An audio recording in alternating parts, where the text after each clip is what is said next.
We will begin with a question from Sarah. Hey, Nate. Just what were the biggest things you guys kind of got away from in the fourth quarter that allowed them to get back in it? Defense. We got away from playing defense. I thought third quarter we did a good job of defending, making them work, challenging their shots, and we was running off of misses. I thought we in the first half we pretty much was a little hesitant. We didn't get out in transition when we did force misses. We didn't get out in transition, and we didn't establish that tempo that we wanted to. But I thought the second half, we did that in the third quarter. We got stops. We got out in transition, was able to get some easy baskets. And then the fourth quarter, we didn't get any stops. I mean, giving up 45 points, that's not us. It can't be us. We want to have much stronger finishes than that. And, tonight we got lucky. How good was it to get DeAndre back, even if it's just for a few minutes? It was good to see him out there with the guys, and he was in a pretty good rhythm, and we basically didn't put any pressure, calling any sets for him. He was just playing off of the offense out there, and made a couple good reads defensively. Having that size and another body out there really helped us. So it was good to get him out there for a few minutes. On both ends of the floor, what did you like about John's performance tonight? I thought he was solid, both ends of the floor. On the offensive end of the floor, he did a good job of being patient, taking his time when he had matchups on the block, and scoring down there for us. He had two big blocks for us. I think one in transition, and one was at another time. But he was a two-way player tonight, and just solid. Efficient throughout the night. Thank you. Brandon Harper. Hey, Coach. Good win tonight. Thank you. I know, when it comes to a guy like Westbrook, it kind of takes a team defense to kind of defend him. But specifically, what did you think about Bogey and Kevin Huerter's defense against him specifically tonight? I thought we were a little soft on him early in the game, Brandon. I mean, I thought we were allowing Westbrook to just walk to his spot, raise up and score. And, we switched the matchup. We put Kevin on him to try to get a little bit more pressure on him and not allow him to just walk to his sweet spot. I thought Kevin did a really good job. Our bigs were too far back in that first half. So the second half, we ended up, I felt we made him work a little harder to get to his spot. Bigs were up. Weak side was more connected. But, he's a guy that's a weapon. The fact that he's very capable of beating his matchup, scoring, attacking, getting to the free throw line, and then he passes the ball, so it puts a lot of pressure on your defense guarding someone like that. And, I thought the last possession, I'm sitting there with him, watching him with the basketball. I thought our defense really did a good job of sprinting back and getting two on the ball and not allowing him to get to the rim on that last possession. Edwin. Coach, we saw an amazing record fall tonight. Just want to know your thoughts on the historical accomplishment by Mr. Westbrook. I mean, we talk about Oscar Robertson, and a lot of us are, not old enough to know how the Big O played, but you're seeing that in Westbrook, his ability to really just dominate a game. Score, assist, and rebound from that guard position. This is what the Big O was doing a long time ago, and we're seeing this at this day and time. I think is incredible to see a player in this day dominate a game like that. And Westbrook is an unbelievable competitor. As I mentioned early, I had an opportunity to work with him with the U.S. Olympic team, and just watching that guy and how he plays, have a great deal of respect for his game.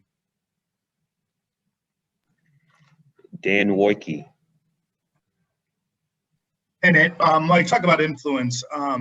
This weekend, a bunch of players that you coached against and competed against are going into the Hall of Fame, and Kevin Garnett, Tim Duncan, and obviously Kobe Bryant.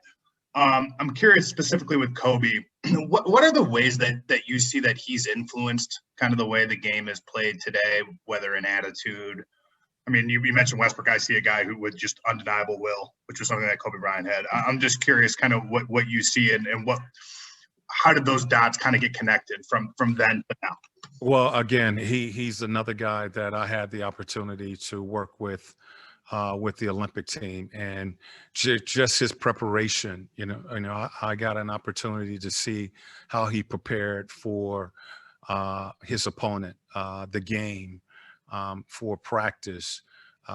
He was a guy that, there's a reason some people are successful, and Kobe put in the work on his craft to be the player that he became. And, I saw that firsthand with the Olympic team.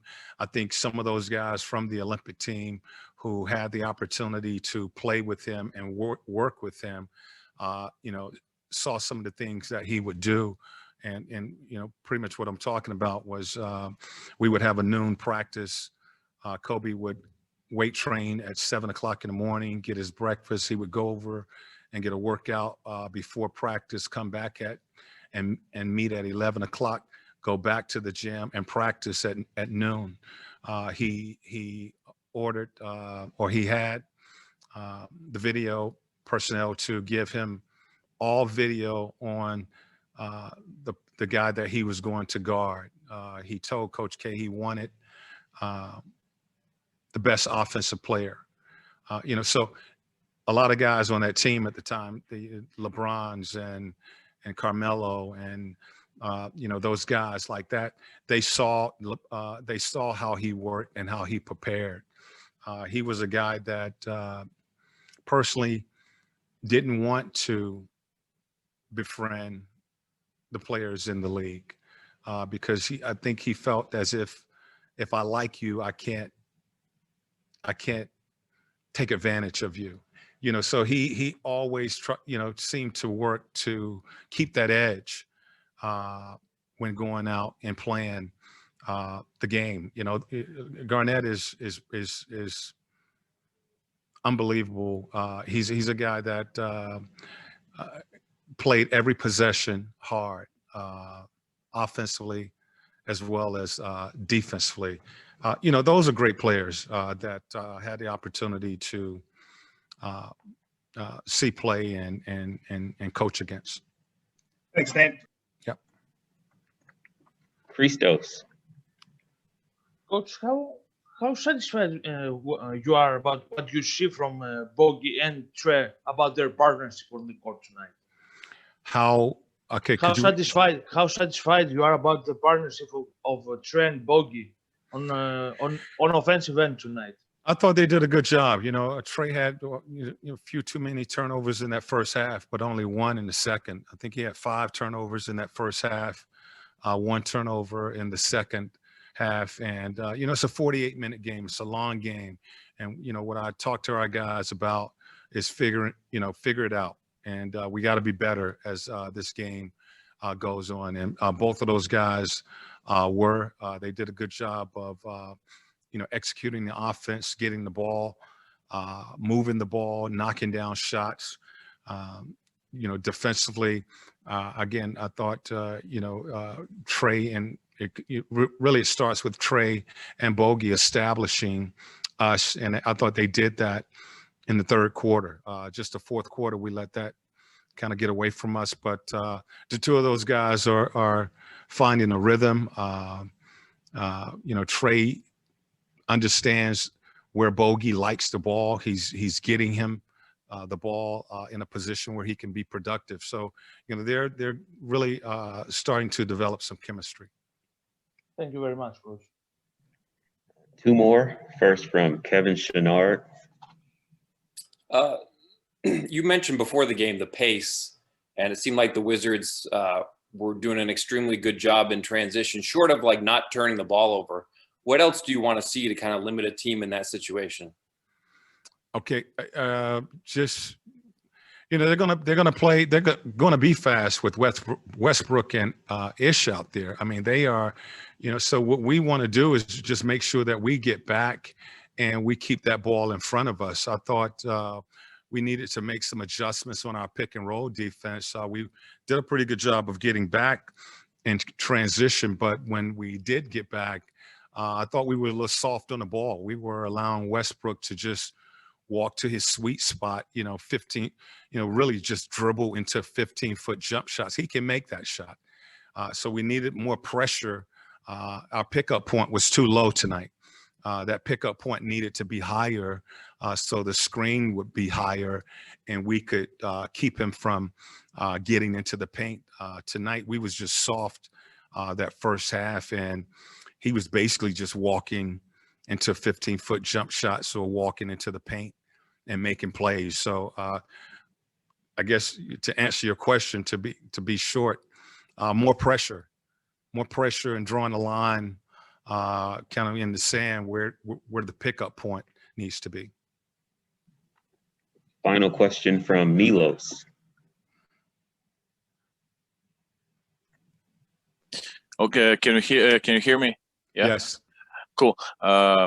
Coach, greetings from Belgrade. Me and my colleagues are talking for a while about games from Bogdan Bogdanovic. So we're amazed how he transformed from an average shooting guard to an almost elite level shooting guard.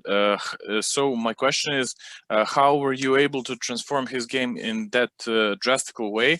And what happened with him after his injury? So he became one of the most lethal shooters in the NBA, percentage-wise.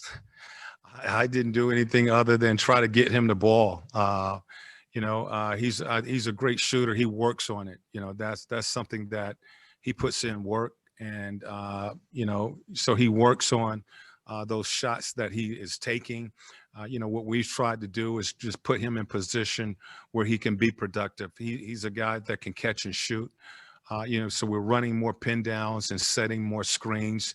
We're asking our bigs to really headhunt for him. Go find Bogey and set screens for both he and Kevin. Those guys can shoot the ball if we get them open, and his ability to handle in pick and roll situations. We're also putting him in that situation, some pick and roll, but it's not so much me other than calling sets and putting in sets. He has put in all the work and he's doing all the work. Thanks so much.